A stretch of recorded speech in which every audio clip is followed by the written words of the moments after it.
Imagine this. A 10-inch snowfall has canceled school and just about everything else in the busy world.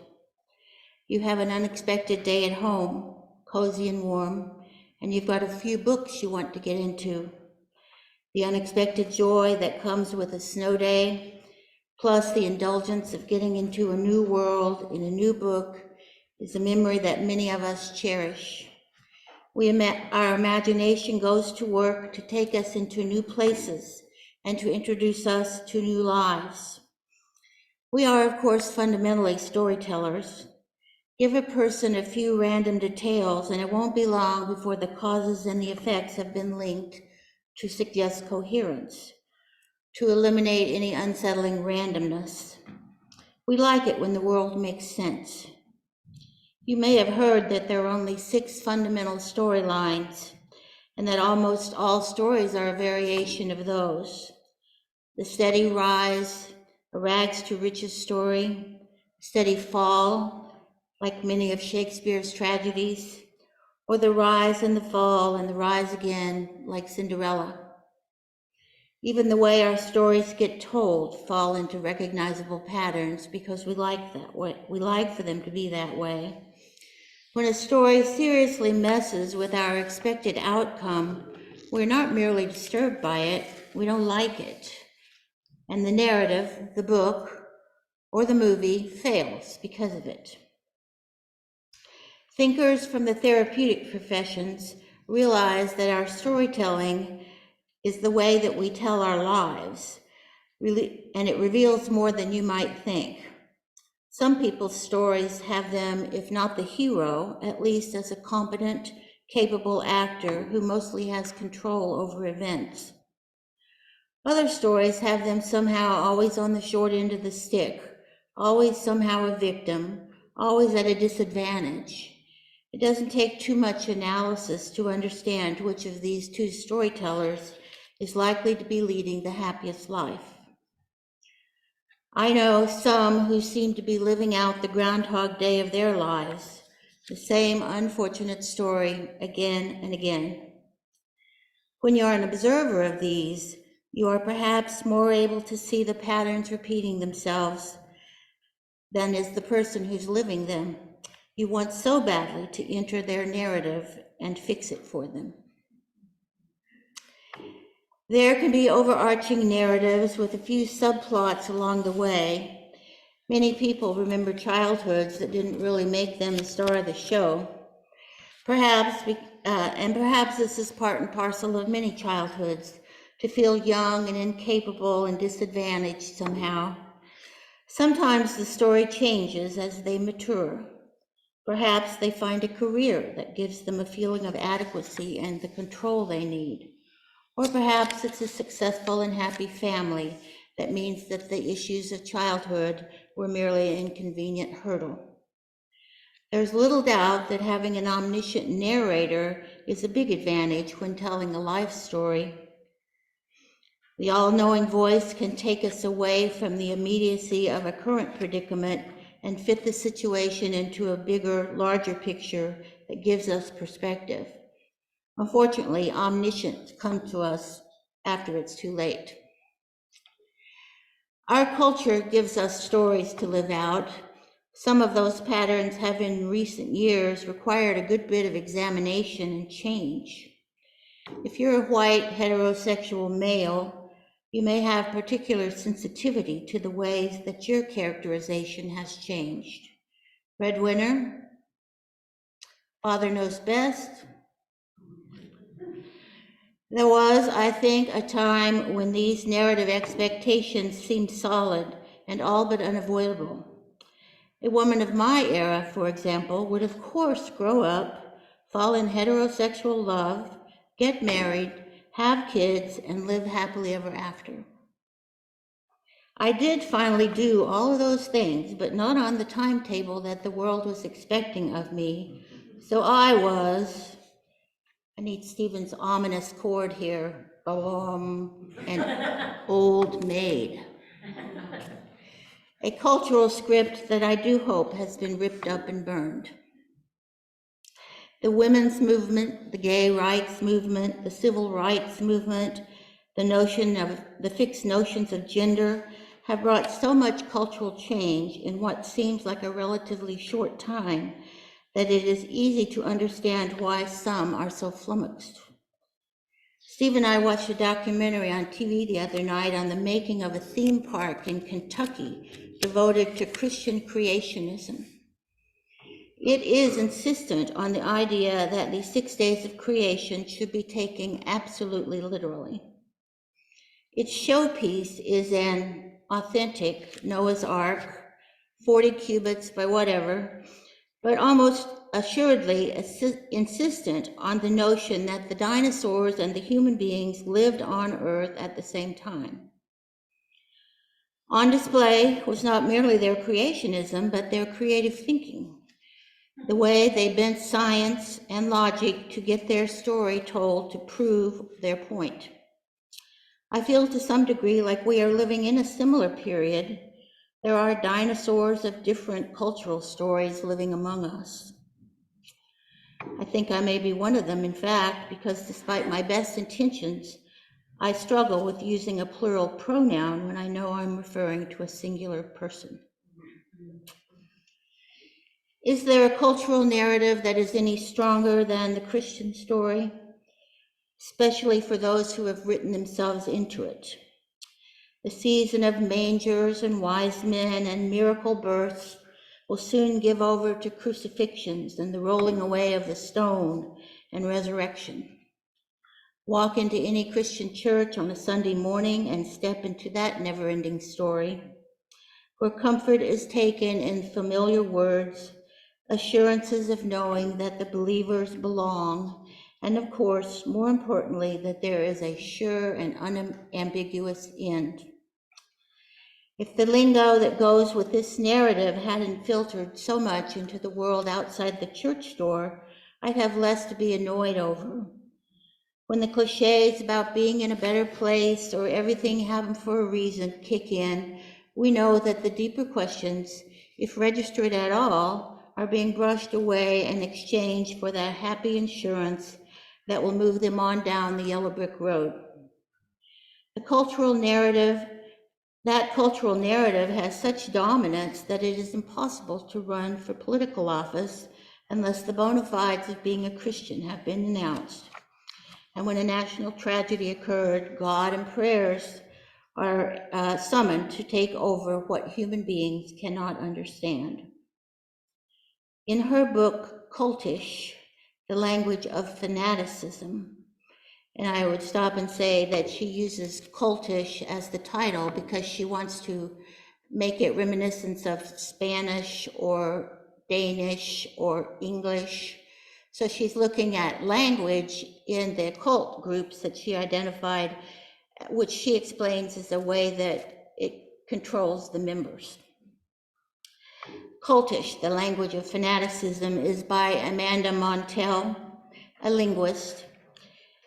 And in it, she looks at the language that she argues is central to creating a group's identity. Some of this language is so insistent that it creates what she defines as a cult. She covers wide-ranging topics from some of the more well-known and less arguable cults, like Jonestown and Nexium and Heaven's Gate, Scientology and the Moonies, and various mid-level marketing organizations, strange to say, like Mary Kay and Amway, Tupperware, Young Living Essential Oils, and LuLaRoe. She argues that the control that the group has over the members comes from teaching them to speak the same language, and that some of these groups become a kind of religion to their members in that the language insists on a certain way of thinking. It is language to stop critical thinking. Her thinking has particular resonance with me as I think of the myriad ways that the Christian language has penetrated our culture. As I mentioned, everything happens for a reason, #blessed, we're in a better place, the Lord will provide, and so on and so on and so on. Let me stop just a minute to broadcast from my ivory tower. I want to introduce just a tiny little bit of narrative theory here as a way of understanding how a story becomes a story. It will help explain how the Christian God becomes real.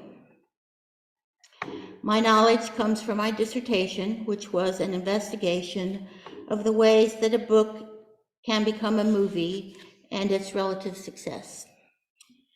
What I learned is that when we read, our minds play over sentences and words to create pictures. And as we do that, we create a narrative space called a diegesis, a story, in other words. The reader creates a narrative space, a separate reality, apart from the real world. It is the world inside your head, your imagination.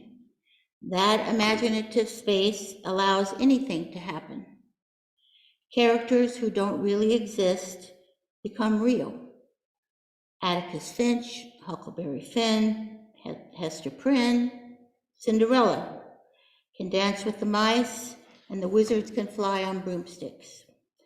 It's a place detached from the here and now, and I think for some people that is where God lives. I believe that the thing that people call faith is permission to believe that shared story, and especially to believe in a certain way. There are a lot of people who have given themselves over to permission to believe the Christian narrative. It is a power that's hard to overestimate. You probably know well the feeling. You lower your voice, cast your eyes around, because you're going to have to get ready to admit that you are not a follower of Christ. You have not accepted Jesus as your Savior, and that whosoever believes in him is going to have everlasting life. I know you know what that feels like because I was with someone yesterday who did exactly that thing because she didn't want to be broadcasting her disbelief. That you have not, or perhaps you did. I did when I was 12. I was actually baptized, but it didn't last for me. The pressures to be part of that well-told story are so immense that even grown people shy away from admitting that they are not. It is the arrogance of some of the Christian sects, the cults, if you will, that annoys me the most. And of course, their refusal to recognize the separation of church and state. From my point of view, there is some liberation at hand, though. Data from 2019 showed that 4 out of 10 millennials have no religious affiliation. I'm guessing that by now it's much more than that. Scholars have come up with terms to classify the increasing numbers of people who are unaffiliated with a religion. They get labels like none or remixed,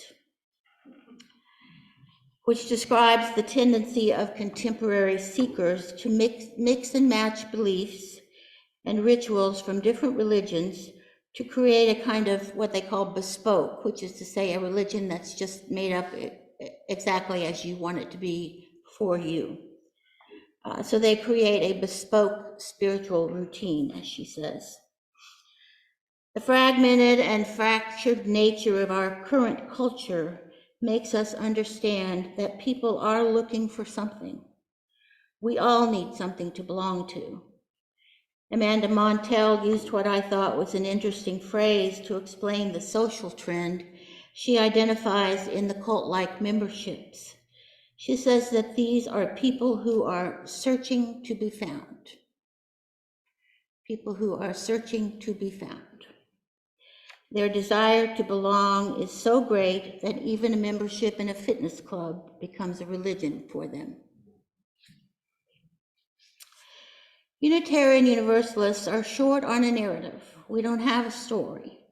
We have a history, of course, a long and well-established one that includes some of the best thinkers of our culture. Louisa May Alcott, John Quincy Adams, Ralph Waldo Emerson, Walt Whitman, Pete Seeger, for example. If you look up what it means to be a Unitarian, you quickly come to definitions that oppose us with the dominant Christian tradition. Not Trinitarian, not electivist, not necessarily God-centered, not believers in magical tales, not controlled by a language that keeps us from thinking. I guess you could say that we were the original remixers and that we draw on so many faiths for our wisdom. That kind of definition, to define by saying what something is not, is an accepted one in the world of logic. It's called a negative definition. And clearly it's useful because it allows you to contrast the thing you're trying to explain with something that everybody already knows about. But it's enough to give a person an inferiority complex.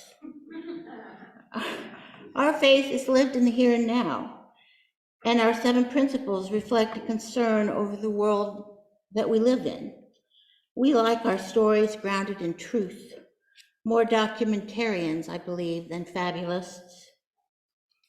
Tara Isabella Burton, author of Strange Rites, New Religions for a Godless World, offers a way to understand the staying power of godless religions.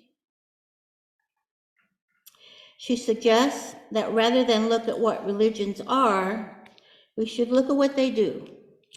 She says that churches offer members 4 things: meaning, purpose, a sense of community, and ritual. Okay, so we are a religion, perhaps a godless one, in the capital G sense of the word. We think it over and decide for ourselves who and whether we need God in our lives. But the clunky nature of that definition does not go to what I believe is the magic that is here among us. The love, the humor, the informal chatter before the service, the spirit of life. So that's my story, and I'm sticking to it.